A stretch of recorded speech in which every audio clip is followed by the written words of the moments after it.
le petit résumé qu'on a, c'est elles ont existé au 19e siècle en France, elles ont été écrivains, journalistes, activistes ou même comtesses, et toutes se sont engagées pour l'émancipation des femmes. Voilà, c'est à vous. Modeste, comme tu y vas. Si petit à petit les maires et les préfets prennent le pouvoir, que restera-t-il à l'Église? Elle poursuivra sa mission, qui est d'apprendre le catéchisme. Elle pourra enseigner, mais en respectant les mêmes règles que les laïcs. Ne te fais pas d'illusions. La lettre d'obédience deviendra caduque. Illusion, illusion. Qui est dans l'illusion? Tu oublies que le corps législatif refuse de signer la loi. Napoléon, le roi des hésitants, ne soutient pas son ministre. Il ne devrait pas tarder à démissionner. Et là, Maintenant que le pied est mis à l'étrier, il ne s'agira plus que d'une question de temps. Si ce n'est pas cette loi, ce sera une autre. Les filles sortiront des genoux de l'Église. On leur apprendra à gouverner leur esprit et à fortifier leur jugement. Oui, pour en faire sortir des femmes professeuses et libres penseuses. Mon Dieu! La femme ne sera plus la reine de son foyer. Tu as une vision trop romantique de la femme, toi qui m'as appris tant de choses. Mais justement, ton évolution revendicative m'effraie. Ce qui m'inquiète, c'est cette campagne commencée contre la religion, contre la femme chrétienne et française. Imagine les risques que représente la mixité dans... Chez la comtesse, et c'est le majordome qui lui donne la lettre, son frère arrive, etc. Et alors, ce que j'ai été obligée de faire, j'ai supprimé carrément la scène avec le recteur. C'est à l'origine de la pièce. Voilà, qui est à l'origine, mais ça m'a coûté 3 jours de souffrance. Ah oui. Et pourquoi alors? Eh bien, parce que le recteur, c'était pas pertinent. Le journaliste pouvait venir pour travailler avec lui d'un coup. Tout pouvait se passer, l'américaine pouvait venir. Pour respecter cette unité de lieu dans le Pour salon. cette unité de lieu, bon, il était, Victoire n'allait pas faire venir le recteur chez la comtesse, c'était pas logique. Alors j'ai mis 3-4 phrases qu'elle explique. Moi j'ai fait exprès en distribution parce que Jean-Marc avait dit évidemment qu'il faut prendre un ou deux comédiens hommes pour faire tous les personnages hommes. Et moi j'ai vraiment voulu que chacun soit en tant que tel pour que on se rende bien compte de la machinerie que ça mettrait en place. Et forcément ça ne se mettra pas en place cette machinerie-là, parce que même dans un atelier c'est pas possible parce qu'il y a trop de rôles qui ne sont pas homogènes en termes de jeu. Par contre, il y aurait tout un travail intéressant à faire sur finalement l'homme. Là j'ai fait en sorte de placer tous les hommes méchants. En quelque sorte, il y en a qu'un. Et là, c'est tous les hommes. Là, il n'est pas. Ils votent quand même. On pourrait imaginer. Ils sont tous de l'autre côté. L'homme qui a un masque. Un masque qui prendrait la voix des différents hommes. Donc, J'avais pensé que. Et les femmes, par contre, j'ai voulu faire ça pour qu'on ait bien conscience de ce que représente votre pièce Oui, moi j'avais pensé que un rôle devait être joué par deux rôles, devait être joué par le même. Dans votre texte, c'est pas inscrit dans les didascalies.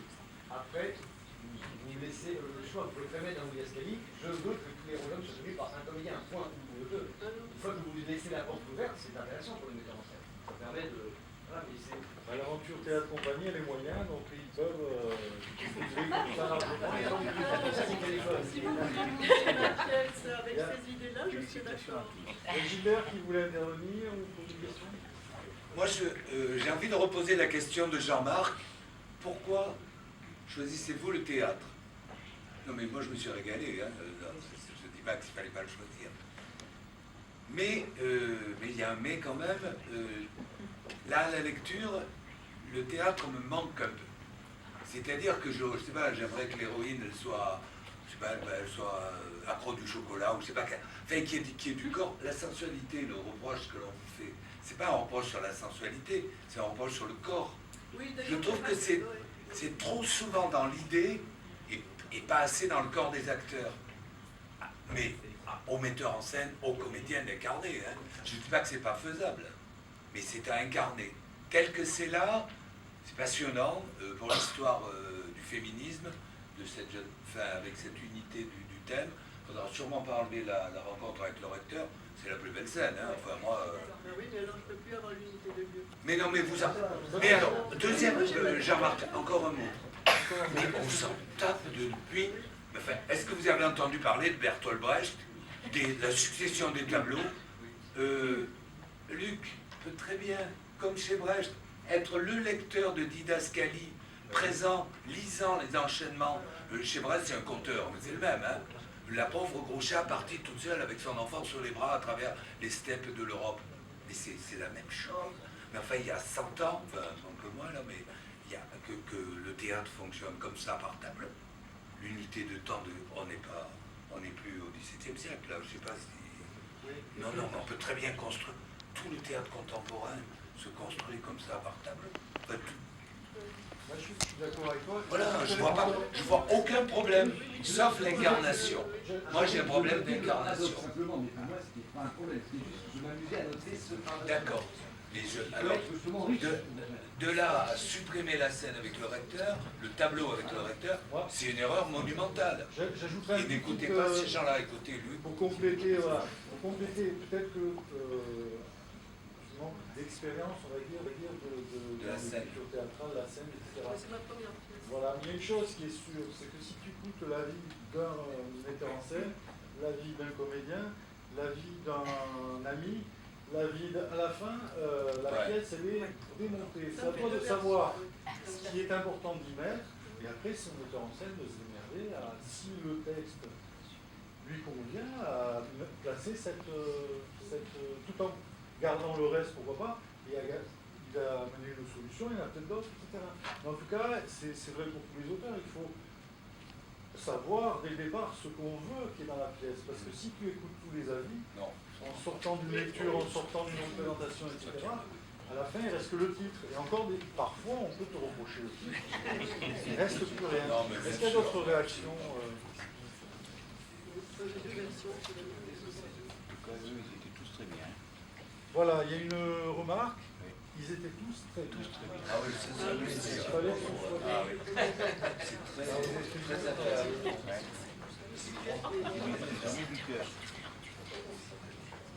Pendant que le jury va un peu s'isoler pour se concerter, etc., on peut profiter encore 5 minutes de ta présence. Moi, j'avais une question qui m'a traversé l'esprit tout à l'heure.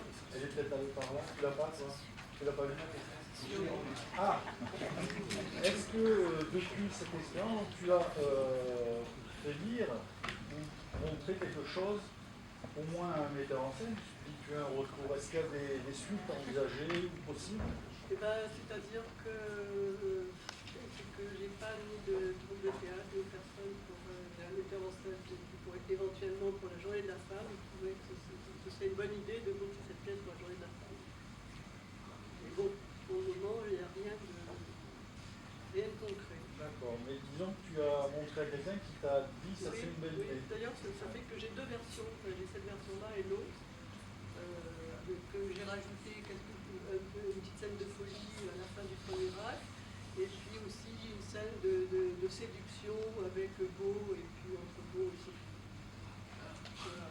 Donc ça m'a quand même aidé, mais donc cette expédition metteur en scène, c'est que les théâtres sont petits, et que voilà, donc il y aurait des problèmes avec le décor. Il y a des pistes. Par exemple, l'américaine, on devine qu'elle a une amie femme, c'est ça. Elle est, je ne veux pas dire homosexuelle, parce que d'abord, Elle a existé aussi. Elle a existé. Oui, c'est vrai. Et ça passe comme ça, quoi. Et là, il y a quelque chose vraiment à incarner au nom de la liberté de ce comportement, au nom d'une sorte de modernité revendiquée. L'histoire d'amour là entre les deux tourtereaux là, mais ça passe dans une didascalie. Ils se parlent dans le salon pendant que la comtesse et sa copine parlent d'autre chose. C'est dommage. Enfin, je veux dire, c'est dommage ça que ça vive pas. Moi, je pense que ce serait, même si vous ne trouvez pas les moyens de la faire jouer. Si vous trouvez le moyen de la faire jouer, tant mieux, c'est ce qu'il faut faire au théâtre. Et par exemple, pour les journées de la femme, telles que, en enlevant les bouteilles, s'il vous plaît, les verres, enfin les trucs qui font lecture, quoi, et en mettant en virant les tables et en faisant un peu de mise en espace, ça marche. Ça commence à marcher. Voilà, c'est juste comme ça. En fait, ces femmes, elles représentent les modèles d'aujourd'hui. Ouais, C'est ouais, des bah, modèles, en fait, des femmes.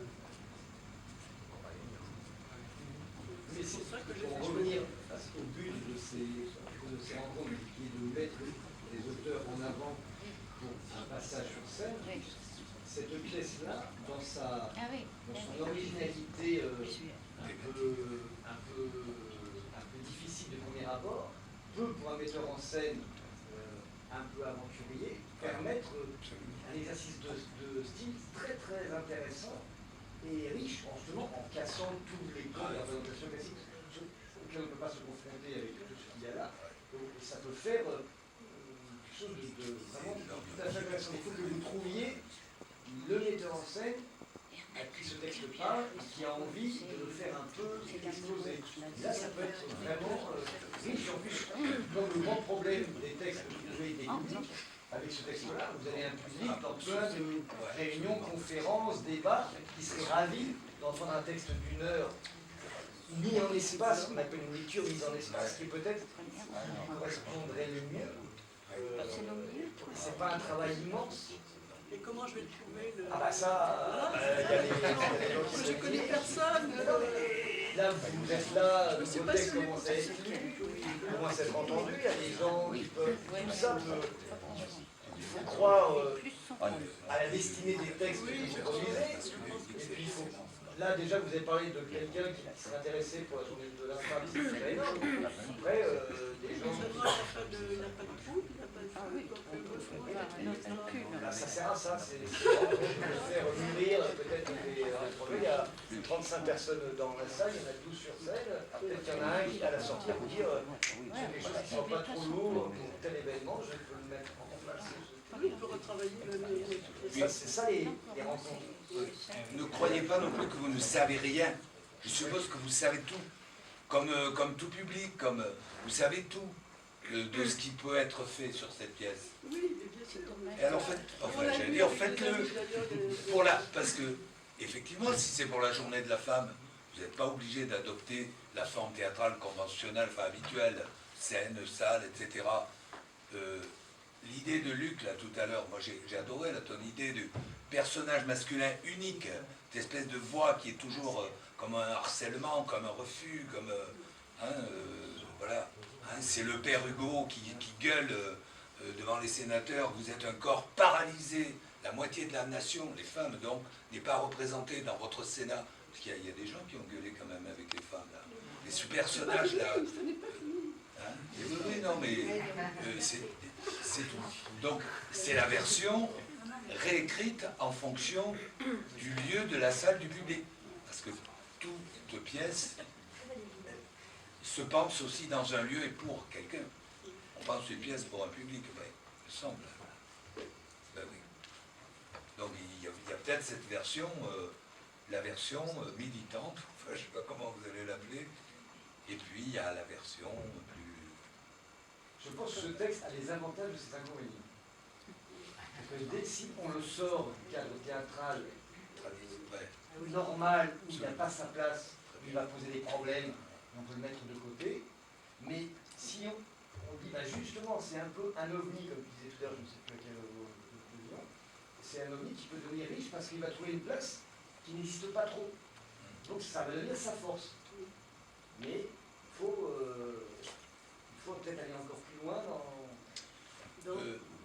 tous les mouvements révolutionnaires et d'émancipation, de liberté, ont utilisé le théâtre populaire, enfin ce théâtre militant, ce théâtre de propagande, je dis au meilleur sens du mot, pour faire valoir leurs idées. Et donc là, on y est en plein, quoi. On peut très bien imaginer un travail au pupitre, vous mettez 5 pupitres. Absolument, oui, c'est... À la grecque. Ouais. Ils arrivent avec un texte qui est là, donc même pas besoin d'apprendre le texte.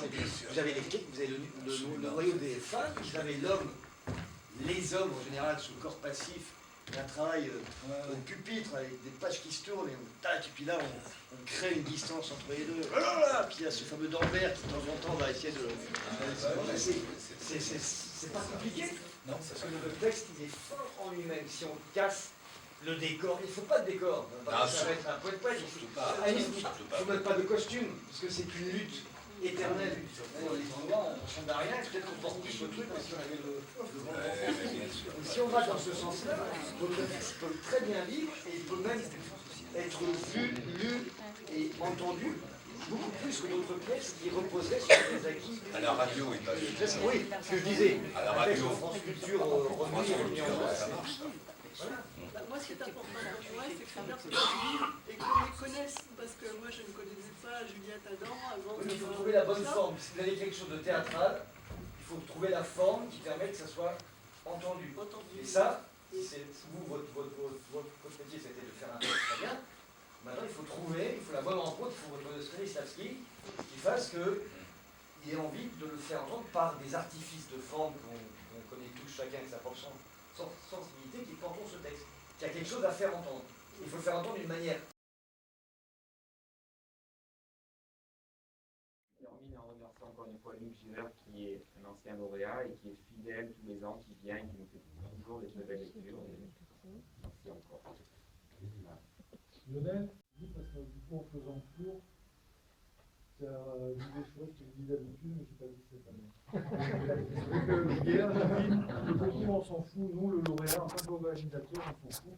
Ce qui est important, c'est que ces rencontres existent et que des auteurs puissent venir faire entendre leur texte, rebondir sur quelque chose, qu'ils repartent avec quelque chose qui leur permette de rebondir dans leur envie d'écriture. Et ce qu'ils viennent de dire là, c'en est une parfaite illustration. Et ce qui est le plus important, c'est voilà, les rencontres. C'est les rencontres avec les uns et les autres, les discussions avec les uns et les autres, c'est ça le plus important sur Niaka. C'est vraiment fondamental. Parce que j'apporte vraiment énormément de choses. Ça m'a permis d'évoluer dans mon écriture d'une façon que j'aurais pas pu évoluer aussi vite si je n'avais pas eu les rencontres Niaka. Donc je remercie à nouveau Niaka. Voilà, on veut prendre ton VRT pour la com. Merci à toi. Tu peux annoncer les noms des auteurs aussi parce que je ne l'ai pas fait. Ou alors je le fais moi. Bah vas-y. Ouais, tiens. Ah, non, c'est pas le programme de l'an dernier. Micheline Peretti, donc, qui a écrit le dernier texte qu'on a entendu, qui était Violette, Victoire, Sophie, Marianne et Violette.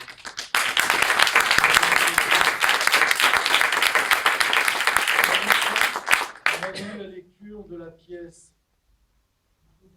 Marie d'ombre, les employés domestiques.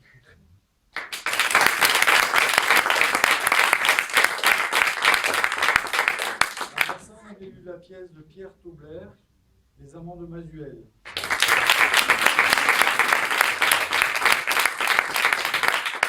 Hier, vous n'étiez pas là, je remonte le temps. On a eu une pièce en coécriture avec Naïma Djoumi et Lauriane Goyer. L'acide rougit le chien d'or.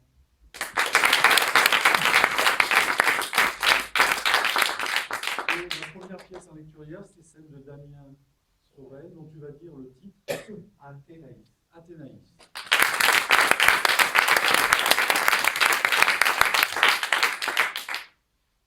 Et moi, on va repasser la parole à Lionel. Donc,